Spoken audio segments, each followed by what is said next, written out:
नमस्कार मेरे प्रिय भाई और बहनों, आज के इस मुलाकात सत्र में आप सभी का हार्दिक स्वागत है। मैं हूं डॉक्टर कमलाकर राउत, अध्यापक हूं। आप सभी को पता है, मैं जहां पर भी जाता हूं, मैं मिलता हूं, लोगों से मिलता हूं।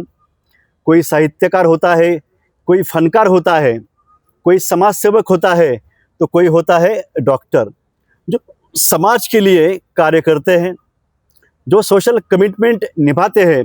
ऐसे लोगों से मैं मिलते आया हूँ। आज हम आए हैं, बड़ी ही दिलचस्प और मन भावन ऐसी जगह है जहाँ पे जिंदगी देने का काम होता है। जीना सीखो, कैसे जीना चाहिए यह बताया जाता है। आप सभी ने यूट्यूब पे, सोशल मीडिया पे देखा होगा, आचार्य मनीष कितने लगाव से, कितने प्यार से जीना सीखो हमें सिखाते हैं। बीमार ही ना पड़े ऐसी जीवन शैली हमारी होनी चाहिए, और बीमार पड़ गए तो क्या करना चाहिए। हमारी प्राचीन संस्कृति जो है, इसका आधार जो है वो आयुर्वेद है, मानवता है। इस आयुर्वेद के बारे में और निसर्गोपचार के बारे में हम आज जान लेंगे। इसके साथ ही जिस पनवेल में जीना सीखो हिम्स, इस जगह पे पुण्य कार्य किया जाता है। लगभग सैकड़ों लोगों को नई जिंदगी देने का कार्य जहाँ पे हुआ है, उस पनवेल के जीना सीखो हिम्स अस्पताल के बारे में, और यहाँ के जो मुख्य डॉक्टर है, डीन है, वो है डॉक्टर प्रतीक। इनके बारे में भी हम आज मालूमात करेंगे।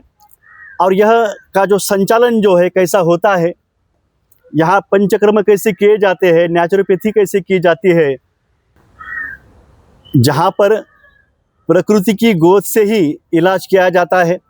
ज़्यादा कुछ ना कहते हुए हम यह मुलाकात जो है शुरू करेंगे। सर, आप सभी का, सभी जो देख रहे हैं, आप सभी का और आपका हार्दिक स्वागत इस मुलाकात सत्र में है।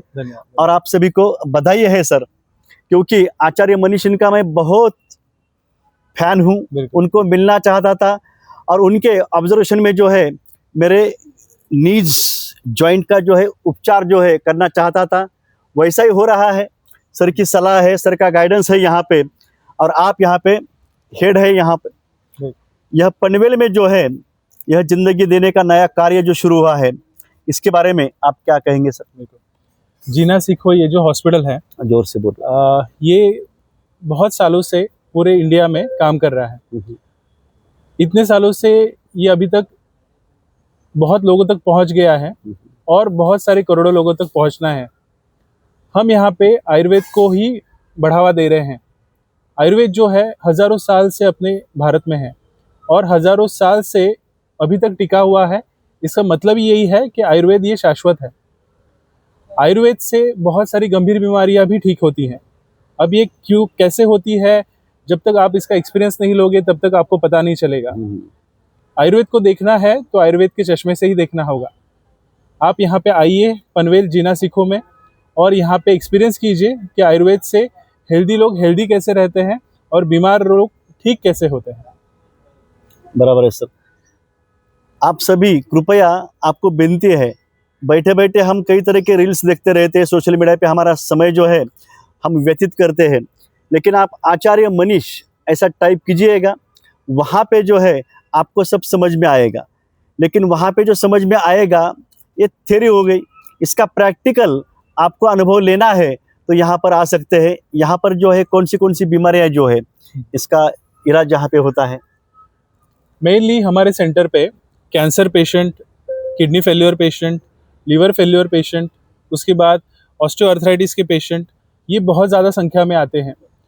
पर दुर्दैव ऐसा है कि बहुत सारे पेशेंट सभी ट्रीटमेंट पूरे करके आते हैं, जैसे कीमोथेरेपी हो गई, रेडिएशन हो गया, ऑपरेशंस हो गए, और उसके बाद यहाँ पे आते हैं और बोलते हैं ना कि पूरा हार के आते हैं। लास्ट चांस उनकी ज़िंदगी का वो पूरा करने आते हैं। बट उसमें क्या है कि हमें भी ट्रीटमेंट करने में उतनी ही तकलीफ होती है। बट यही लोग एकदम फर्स्ट स्टेज में यहाँ पे आ गए और ट्रीटमेंट किया, तो उनको ट्रीटमेंट करने में और उनको सक्सेसफुल करने में हमें बहुत सफलता ज़्यादा मिलेगी, बहुत इजी हो जाएगा हमारे लिए। अच्छा सर, सब लोग भाग रहे हैं, महात्मा गांधी जी ने कहा था, यह पागल दौड़ है जो हम कर रहे हैं। जिसके पीछे दौड़ना चाहिए उसके पीछे नहीं, हम जो नहीं चाहिए उसके पीछे दौड़ रहे हैं, इसलिए हम सुखी नहीं है, संतुष्ट नहीं है। ये बीमारियां बढ़ रही है सर, इसका मुख्य कारण क्या है सर? इसका मुख्य कारण आपका आहार ही है।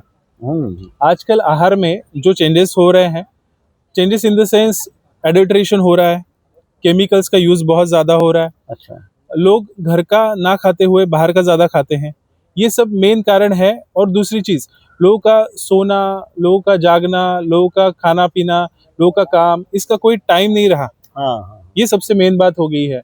आजकल लोग काम खत्म होने के बाद आते हैं 10-11 बजे घर पे, 12 बजे खाना खाते हैं, 1 बजे सोते हैं, सुबह तुरंत उनको 5-6 बजे उठना पड़ता है। तो इसमें बॉडी का रिकवरी कहाँ गया? बॉडी का रिकवरी नहीं हो पाता, फिर बीमारियां बढ़ जाती हैं। अच्छा अच्छा। और स्ट्रेस, अच्छा। स्ट्रेस ये सबसे बड़ा फैक्टर है आजकल कैंसर और बाकी सब बीमारियां बढ़ने में। जैसे बीपी, आजकल 100 में से आप 90 लोगों को देखोगे सबको हाई बीपी है, सबको डायबिटीज है। तो इसका कारण ही यही है कि उनकी बॉडी का रिकवरी नहीं हो रहा है, रिपेयर सिस्टम एकदम ही खराब है। इसका कारण भी ये है कि वो एक्सरसाइज नहीं कर पा रहे हैं, खाना पीना खा के सो गए, दैट्स इट। फिर वो उसकी परिणति होती है बीमारी में। और भी एक कारण सर ये भी है ना सर? एक्सरसाइज। हाँ, एक्सरसाइज है, लेकिन वो श्लोक आचार्य जी हमेशा कहते हैं ना सर कि हमारे सभी बीमारी पेट साफ ना होना। बिल्कुल, आयुर्वेद ने ऐसा कहा है कि हर एक बीमारी का जो जड़ है आपके पेट में रहता है। एटलीस्ट 90% तो बीमारियों का जड़ तो पेट में ही रहता है। तो पेट साफ रहेगा, डाइजेशन अच्छा रहेगा, तो आपकी बीमारी तो होगी नहीं। इसलिए हमारा जो एक प्रोडक्ट है पेट यकृत प्लीहा शुद्धि किट, ये जो है ये आचार्य जी हर एक आदमी को यूज करने के लिए बोलते हैं। इसका यूज एकदम ही सिंपल है। रोज आधा चम्मच रात को जो पाउडर है रात को सोते समय खानी है, 6 दिन के लिए लगातार। फिर 7वें दिन इसमें एक PLS शॉट है, वो एक शॉट लेंगे और यही चीज आपको कंटिन्यूअसली दोहरानी है हर हफ्ते। इससे आपके जितने टॉक्सिन्स है पेट में वो क्लियर हो जाएंगे और आपकी भूख भी अच्छी रहेगी और आपके बॉडी में जो टॉक्सिन्स की वजह से बीमारियां उत्पन्न हो रही है वो होगी ही नहीं। ये सबसे मेन काम है इस PLS शुद्धि किट का। यहाँ पे कई तरह के जो है पेशेंट जो है, मरीज यहाँ पे मैंने नज़दीक से देखे हैं। कैंसर के ऐसे कई पेशेंट अब सोलापुर के यहाँ पे है। सुबह देखा मैंने, फैमिली के साथ से भी लोग आए हैं। उनका हौसला बढ़ाया सर ने। हमने भी उनसे कहा कि मैं टीचर हूँ, मेरा नी जॉइंट का ये प्रॉब्लम है, लेकिन लगभग 12 दिन के उपचार में मैं देख रहा हूँ बहुत ये रिकवर हुआ है। क्यूर और रिकवर इसमें फ़र्क है। लेकिन ये रिकवर हो रहा है। यहाँ पे जो पंचकर्म किए जाते हैं, और भी जगह पे मैंने पंचकर्म किए हैं, लोकल में किए हैं, लेकिन यहाँ के पंचकर्म जो है अप्रतिम है, सबसे बेहतर है, जिसका बहुत अच्छा परिणाम यहाँ पे दिखता है। तो यहाँ पे सर कौन से पंचकर्म किए जाते हैं? पंचकर्म जो है वो 5 कर्मों से बना है, वमन, विरेचन, बस्ती, नस्य और रक्तमोक्षण। ये पांचों जो कर्म है हम शास्त्रोक्त पद्धति से ही करते हैं, जो शास्त्रों में, ग्रंथों में हजारों साल पहले लिखा है उसके हिसाब से ही करते हैं। उसमें थोड़ा बहुत मॉडर्नाइजेशन हमने किया है, बट जो बेस है उसको कभी छोड़ा नहीं है। जो बेसिक सिद्धांत है उसको कभी छोड़े नहीं है। तो उसी का रिजल्ट हर एक पेशेंट में दिख जाता है। हम यहाँ पे पंचकर्म के साथ निसर्गोपचार का भी सहारा लेते हैं। निसर्गोपचार जो है वो भी पंचमहाभूत तत्वों पे ही आधारित है, तो वो भी आयुर्वेद से बहुत नजदीक है आयुर्वेद में, और उसके रिजल्ट भी उसी तरीके से आते हैं। एक पेशेंट का सर जो उदाहरण है, वो कैंसर का, जो महिला जो कल परसों यहाँ पे फिर से आए थे, तो उसके बारे में क्या कहेंगे सर आप? देखिए, हम कभी भी किसी भी बीमारी को ठीक करेंगे या हम 100% उसको कर सकते हैं, ऐसा कभी क्लेम नहीं करते। बट ये सब बीमारियां ठीक होती है, हमने देखा है होते हुए, और जो शास्त्रोक्त सिद्धांत हम यूज करते हैं उससे ये सब बीमारियां बहुत अच्छे से ठीक हो जाती है। अब एक पेशेंट है हमारी जिनको लंग कैंसर है, उनका लंग में एक गांठ है, वो अराउंड 4 सेंटीमीटर के आसपास है। 3 महीने के ट्रीटमेंट के बाद वो अराउंड 2 सेंटीमीटर के आसपास पहुंच गई है। CT स्कैन का रिपोर्ट है। तो हमें ये तो पता चलता है कि आयुर्वेदिक ट्रीटमेंट बहुत अच्छा काम करता है। हर बार कीमोथेरेपी करना, हर बार ऑपरेशंस करना, कोई एक ऑर्गन आपका निकाल के बाहर निकाल देना, रेडिएशन करना, यही इसका ट्रीटमेंट नहीं है। आप आयुर्वेद अपनाओगे, आयुर्वेद में भी बहुत सारी ट्रीटमेंट ऐसी है कि जो कैंसर को लड़ने में बहुत मदद करेगी, आपकी कैंसर को रिवर्स करने में मदद कर सकती है। बिल्कुल अच्छी बात है सर। आप सभी को यह पता होना चाहिए कि 100 से भी ज़्यादा अस्पताल है, क्लिनिक है, उपचार केंद्र है हमारे देश में। महाराष्ट्र में कितने हैं वो आप बताइएगा, और 15 है। पनवेल की खासियत क्या है वो भी बताइए। बिल्कुल। जीना सिखो के 120 से ऊपर क्लिनिक्स हैं और अराउंड 60 के आसपास बड़े हॉस्पिटल्स हैं पूरे देश भर में। महाराष्ट्र में अराउंड 15 सेंटर है, उसमें से जो सबसे बड़े हॉस्पिटल्स हैं वो 2 हैं। अपना पनवेल का एक हॉस्पिटल है जो है 250 बेड का, और एक कोपरखैनी का हॉस्पिटल है वो 100 बेड का है। अराउंड 5 से 6 एकड़ में पनवेल का हॉस्पिटल फैला हुआ है। यहाँ पे आने के बाद किसी को हॉस्पिटल जैसा फील नहीं होता। क्यों नहीं होता? क्योंकि यहाँ पे हर एक चीज़ जो है निसर्ग से जुड़ी हुई है। आप यहाँ पे ग्रीनरी देखोगे, बड़े बड़े ट्रीज देखोगे, आम के पेड़ देखोगे, जामुन के पेड़ देखोगे। तो यहाँ पे आने के बाद लोगों को बिल्कुल भी कभी ऐसा लगेगा नहीं कि हम किसी हॉस्पिटल में आए हैं। It is a kind of a wellness centre, कि जिससे बीमारियाँ तो ठीक होती ही होती है, बट मानसिक स्वास्थ्य भी उतना ही अच्छा होता है। इम्पॉर्टेंट है आदमी के इनर हीलिंग के लिए, मानसिक स्वास्थ्य भी उतना ही इम्पोर्टेंट होता है। जैसे टेंशन की वजह से बीमारी उत्पन्न होती है, वैसे ही इस तरीके का वातावरण हो तो बीमारियां भाग भी जाती है। बराबर है सर। पहले दिन ऐसा लगता है कि हम आए हैं, बहुत आना चाहते थे, स्वाभाविक है, लगता है कि मैं पेशेंट हूँ, आप डॉक्टर है, लेकिन कुछ दिनों में ही, 2-4 दिन में ही ऐसा माहौल बदल जाता है कि यह दूरी जो है कम होती जाती है। ये मेरा है, ये जीना सिखो हिम्स अस्पताल जो है पनवेल का, ये मेरा है, हमारा है, ऐसी भावना हो जाती है। और यहाँ पे मैं जो है जितना हो सके अपना योगदान देता रहूँ, यहाँ पे आऊँ ऐसा लगता है। इतना ही नहीं, मेरे रिश्तेदार जितने भी हैं, मेरे दोस्त हैं, मेरे स्नेही लोग हैं, उन्हें भी यह मैं बताता रहूँ ऐसा लगता है। फिर मैंने सोचा कि बम्बई में आउट ऑफ स्टेट के कई लोग हैं, कई भाषिक लोग यहाँ पे हैं, पनवेल नज़दीक है, तो पनवेल के लोग हो, बम्बई के लोग हो, महाराष्ट्र के लोग हो, इन सभी को यह लाभ होना चाहिए।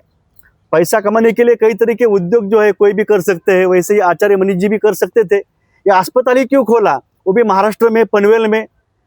बहुत ही नेचुरल क्लाइमेट जो है, बहुत ही अच्छा है, निसर्ग रम्य ऐसा यहाँ पे वातावरण है। आप पनवेल में जब आना है तो आपटा फाटा जो है पनवेल के नज़दीक है, कर्नाला अभयारण्य जहाँ पे नज़दीक है, अलीबाग भी यहाँ पे नज़दीक है। ऐसा यह सुनहरा निसर्ग रम्य यह स्थल है, आप यहाँ पे आना चाहिए और यहाँ महसूस करना चाहिए क्या है क्या नहीं, वो भी आप कीजिएगा, यह विनती है। इसके अलावा यह निसर्गोपचार और यह आयुर्वेद के बारे में लोगों को पता होना चाहिए, और निसर्ग के सानिध्य में, प्रकृति की गोद में हम प्रकृति जो है वो अच्छी कर सकते हैं। इसलिए आप कौन से प्रयास यहाँ पे करते हैं सर? शिविर लेते हैं कुछ आप? यस, यहाँ का जो दिन है वो योग अभ्यास से स्टार्ट होता है। हाँ। सुबह योग अभ्यास किया जाता है, उसके बाद निसर्गोपचार होते हैं, पंचकर्म होते हैं, प्रॉपरली जो शास्त्रोक्त डाइट है वो दिया जाता है। हमारी जो दवाइयाँ हैं प्योरली आयुर्वेदिक है, इसमें कोई भी एडिल्ट्रेशन नहीं है, मिक्सचर नहीं है। जितने प्योरेस्ट फॉर्म में बनाया जा सकता है उतने प्योरेस्ट फॉर्म में बनाया गया है। उसमें से एक उदाहरण है सी बकथॉर्न जूस, जो लेह लद्दाख की जो बेरियां हैं उससे बनाया जाता है। ये जो सी बकथॉर्न जूस है इसमें अश्वगंधा भी मिक्स किया हुआ है, और ये एक टाइप का एंटी कैंसरस मेडिसिन आप बोल सकते हो उसको, कि बॉडी में एंटीऑक्सीडेंट्स बढ़ा देता है और कैंसर के जितने सेल्स हैं उनको फिर से बढ़ाने नहीं देता, या फिर उसकी कॉलोनी बनाने नहीं देता। ये बहुत इंपॉर्टेंट है। तो इसमें विटामिन सी की मात्रा जो है वो सबसे ज़्यादा होती है, आंवले से भी ज़्यादा होती है। तो इसका इम्यूनिटी पे बहुत अच्छा रिजल्ट है। हमने देखा है कि फिर से रिकरेंस जो होते हैं, बार बार कैंसर होते रहते हैं लोगों को, तो ये आप कंटिन्यूसली यूज़ करोगे तो वो रिकरेंस के चांसेस भी बहुत कम हो जाते हैं और आपकी इम्यूनिटी भी बहुत अच्छी रहती है। सर्दी खांसी जैसी जो मामूली बीमारियां हैं वो तो इससे ही झट से क्लियर हो जाएंगी, आपको दवा लेने की भी ज़रूरत नहीं पड़ती। इतना इसका अच्छा रिजल्ट है। लेकिन आप सर दवा के साथ दुआ भी देते हैं, दवा भी है, दुआएं भी है जीना सिखो में, जो यहाँ पे हम महसूस कर रहे हैं। यहाँ पे उपचार लेने के बाद जो है मरीज जो है बाद में होता है कि मरीज यहाँ से जाता है, वो उसने बाद में क्या करना चाहिए? यहाँ पे उपचार लिया, बिल्कुल रिकवर हो गया, लगभग हो गया या आधा से ज्यादा हो गया, बाद में क्या करना चाहिए वो भी आप बताइएगा, क्योंकि वो बहुत हॉस्पिटल महत्वपूर्ण का है। जैसे नाम है जीना सीखो, हम यहाँ पे हेल्दी वे से कैसे जीना है या बीमार लोगों को किस तरीके से जीना है वो यहाँ पे 21 या 24 दिन में सिखा देते हैं। इसके आगे आप जब डिस्चार्ज होते हो, घर पे जाते हो, बाकी की बीमारी की जो लड़ाई है आपको वो इस तरीके से ही करनी है। जो हमने सिखाया है वो आपको सिर्फ घर पे फॉलो करना है। डाइट फॉलो करना है, एक्सरसाइजेस फॉलो करने हैं, योगाभ्यास फॉलो करना है, मेडिसिन अच्छे से लेने हैं। आपका दिनचर्या जो हमने यहाँ पे सेट करके दिया है वो आपको फॉलो करना है। सुबह 5:30 बजे उठना, शाम का रात का खाना सूर्यास्त के पहले करना, 7:30 के पहले यहाँ पे खाना खत्म हो जाता है, 9:30-10 तक आदमी को सोना होता है। तो ये सब आप फॉलो करोगे ना तो मुझे नहीं लगता इस पूरे पृथ्वी में कोई बीमार पड़ेगा। जागतिक आरोग्य संगठन कहता है कि 93% बीमारियां पेट बिगड़ने से होती है। पेट बिगड़ा सब कुछ बिगड़ा, तो नहीं बिगड़ना चाहिए। इसलिए खाना जो है सर, वो खाने में सैलेड ज्यादा होता है यहाँ पे, कारण क्या है बता सकते हो सर आप? बिल्कुल। जैसे आचार्य मनीष जी हमारे फाउंडर हैं, हाँ वैसे ही डॉक्टर विश्वरूप रॉय चौधरी जी हाँ वो भी हमारे वन ऑफ द फाउंडर हैं, निसर्गोपचार के तज्ञ हैं वो। उनके हिसाब से या फिर थ्योरी भी यही कहती है कि जितना हम नेचर से जुड़ी हुई चीजें खाएंगे ना उसके ऊपर कम से कम प्रोसेस करके उतना ही आपका शरीर जल्दी रिकवर करता है। अच्छा हाँ हाँ तो इसलिए हर एक चीज रॉ फॉर्म में, जैसे फ्रूट्स है, सैलेड्स है या फिर सब्जियां हैं, जितनी रॉ फॉर्म में कच्ची कम पकाई हुई जितना खाएंगे उतना उसका रिजल्ट आपके बॉडी में अच्छा दिखेगा और वो बॉडी को आपके एक्सेप्ट भी होती है, आपकी बीमारियां भी उतनी ही ठीक करती है। कार्बोहाइड्रेट्स का जो है तो कम खाना चाहिए सर? बिल्कुल। हर एक बीमारी का जो मेन कारण है वो है शुगर, शक्कर। शक्कर मतलब आपको शुगर ही खानी चाहिए ऐसा नहीं है। जो कोई कार्बोहाइड्रेट सोर्स आप खा रहे हो उससे आपके बॉडी में शक्कर ही बनती है, शुगर ही बनती है, और वो शुगर डायरेक्टली ट्रांसफॉर्म होती है फैट्स में और बीमारी में। तो इसलिए जितना कम शुगर का कंजम्पशन करेंगे, जितना कम कार्बोहाइड्रेट खाएंगे, उतनी आपकी बीमारी जल्दी ठीक होगी। अच्छी बात है सर। इसके अलावा और कुछ आप सलाह क्या देंगे लोगों को सर? सलाह तो यही देंगे कि पहली पैथी जो है, आप जो भारतीय पैथी है आयुर्वेद, उसको मानिए, उसको पहले ट्राई कीजिए। आपको ऐसा लगे कि वो ट्राई करने के बाद भी बीमारी नहीं जा रही है तो सेकंड थर्ड पैथी आप कोई भी चूज कर सकते हो। एलोपैथी है, आयुर्वेद है, होम्योपैथी है, कोई भी चूज कर सकते हो। बट भारतीय पैथी होने के हिसाब से आपको पहला जो प्राधान्य है वो आयुर्वेद को ही देना है। आयुर्वेद जितना हम भारतीय प्रमोट करेंगे उतना ही वो इस वर्ल्ड में प्रमोट होगा और वो ही सबसे नंबर 1 पैथी बनेगा, क्योंकि उसमें उतनी ताकत है कि कोई भी बीमारी, कितनी भी गंभीर बीमारी हो, आयुर्वेद से ट्रीट की जा सकती है और उसमें फर्क भी देखा जा सकता है। ऐसे कई दर्शक हो सकते हैं कि जिनको पता होना चाहिए कि पंचकर्म जो है इससे लाभ क्या होता है, कि जो मैंने महसूस किया वो मैं बता रहा हूँ। और भी किसी लोकल जगह पे मैंने पंचकर्म करवाए हैं, यहाँ पर भी करवाए हैं। हमारे अंदर जो है कब्ज जिसे बोलते हैं हम, वो कब्ज पूरा निकाला जाता है, अंदर से पूरा क्लीनिंग हो जाता है। डॉक्टर शुद्धि ऐसा यहाँ पे लिखा है सर, वो भी हम देख रहे हैं।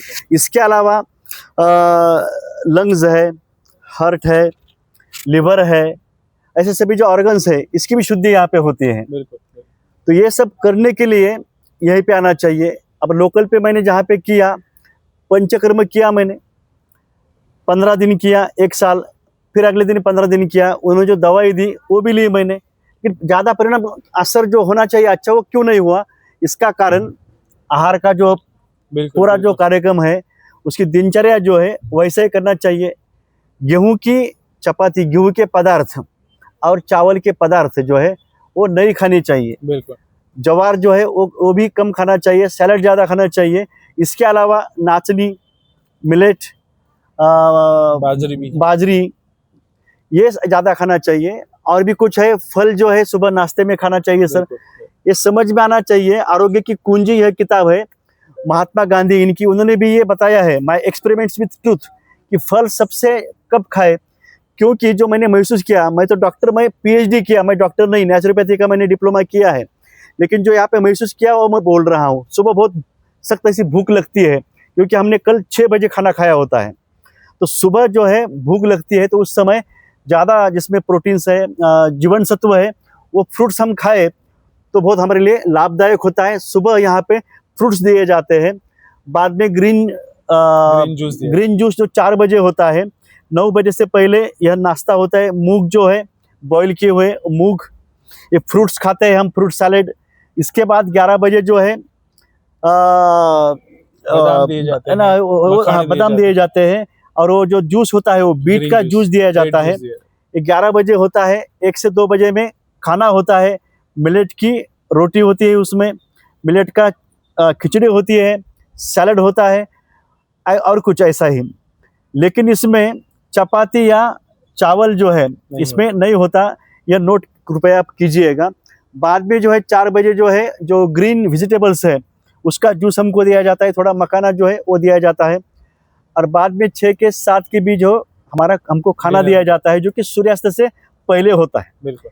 ये आप 4-5 दिन ही कीजिएगा, घर बैठ के भी कर सकते हैं आप, तो समझ में आता है। लेकिन यहाँ आने के बाद ज़्यादा समझ में आता है। यहाँ बीमारी कोई लेके आने से पहले आप ये सब कृपया कीजिएगा, यह विनती है। और कोई भी हर दुनिया में कितना गम है, मेरा गम कितना कम है। लोगों का गम देखा तो मैं अपना गम भूल गया, मैं मेरा गम भूल गया हूँ। क्योंकि इस तरह से मैंने रुग्ण यहाँ पे देखे हैं, ऐसे कैंसर के हैं, नी जॉइंट के हैं ज़्यादा जिनको पेन्स है, इसके बाद अल्सर के हैं, और भी कई तरह की बीमारियाँ होती हैं। इस सभी तरह के पेशेंट मैंने देखे हैं और वो रिकवर होके यहाँ से गए हैं। ये पनवेल में जो शुरू हुआ है उसके बारे में कुछ बोलेंगे हम सर, बाद में हम रुकेंगे। ये पनवेल में शुरू कब हुआ, क्योंकि कुछ लोगों के पता नहीं है। बिल्कुल। पनवेल में हिम्स हॉस्पिटल की शुरुआत हुई आज से ऑलमोस्ट 8 से 9 महीने पहले। अक्टूबर 2025 में यहाँ पे शुरुआत हुआ था, और आज 9 महीने के बाद ऑलमोस्ट 250 बेड्स हमारे पास रेडी हैं। और जल्दी ही सभी इंश्योरेंस जो मेडिक्लेम्स हैं वो भी यहाँ पे आ जाएंगे। और जो सेंट्रल गवर्नमेंट हेल्थ स्कीम है, बहुत सारी गवर्नमेंट की स्कीम्स हैं, वो भी जल्दी आ जाएंगी। उसके लिए 3 से 4 महीने का टाइम लगेगा, बट उसके बाद ये भी चीज़ें लोग उसका फ़ायदा उठा पाएंगे। अच्छी बात है। और भी बहुत बोलना चाहता हूँ, लेकिन सर का जो मैंने समय लिया है वो बहुत मूल्यवान समय है सर। बहुत ही सर मराठी भाषिक है, महाराष्ट्र के हैं, लेकिन बहुत फ्लुएंटली जो है हिंदी बोलते हैं, अंग्रेज़ी बोलते हैं और मराठी भी। इनसे बातें करते रहे ऐसा लगता है, लेकिन समय की पाबंदी है। फिर हम एक बार फिर से ऐसा विस्तृत जो है सर की मुलाकात लेंगे हम, और मिलते रहेंगे। आप सभी को विनती है, कृपया आप कम से कम कोई विजिटर यहाँ पे आए सर, तो अस्पताल मुझको देखना है। हमने वीडियो देखे आपके आचार्य मनीष जी के, तो देख सकते हैं सर। बिल्कुल बिल्कुल, कोई भी आए पूरे हॉस्पिटल का विजिट कर सकता है। जितनी थेरेपीज यहाँ पे होती है, हर एक पार्ट देख सकता है, हर एक डिपार्टमेंट देख सकता है, कोई प्रॉब्लम नहीं। अगर पनवेल के नजदीक आपका कोई व्याख्यान रखना चाहते तो आप सर आएंगे? बिल्कुल बिल्कुल। अच्छा, और शिविर कुछ लेते हैं सर, उसके बारे में बताओ आप। हाँ, कैंप्स के बारे में समझो कोई बड़ा ग्रुप है या कोई सोसाइटीज है जहाँ पे लोगों को आयुर्वेद का अवेयरनेस दिलाना ज़रूरी है, ऐसा आपको लगता है तो प्लीज़ हमें कांटेक्ट कीजिए। हम यहाँ पे आपके सुविधा के लिए बिल्कुल रेडी हैं। हमारे पास डॉक्टर्स की टीम है, नर्सेस की टीम है, हम वहाँ पे आके आपको बिल्कुल भी सर्व करेंगे, डोंट वरी। यहाँ का सभी स्टाफ जो है, डॉक्टर्स हो, यहाँ पे जो कर्मचारी है, सभी कर्मचारी बहुत लगाव से, प्यार से हम सभी से पेश आते हैं। और कोई रिश्तेदार है ऐसा समझ के हम पर वो उपचार करते हैं। आप यहाँ पे आइएगा, क्योंकि बहुत बोलना हुआ है। आप सभी को फिर से मैं विनती करता हूँ, आप सभी का यहाँ पे जो है आप आइए, ऐसी विनती करता हूँ। सर से भी मैं विनती करता हूँ कि सर आप ऐसे ही बोलते रहे।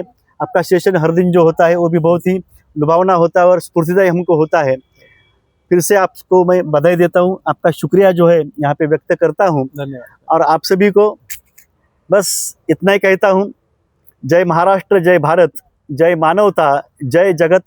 सभी सुखी रहे और सलामत रहे। जय आयुर्वेद। जय आयुर्वेद।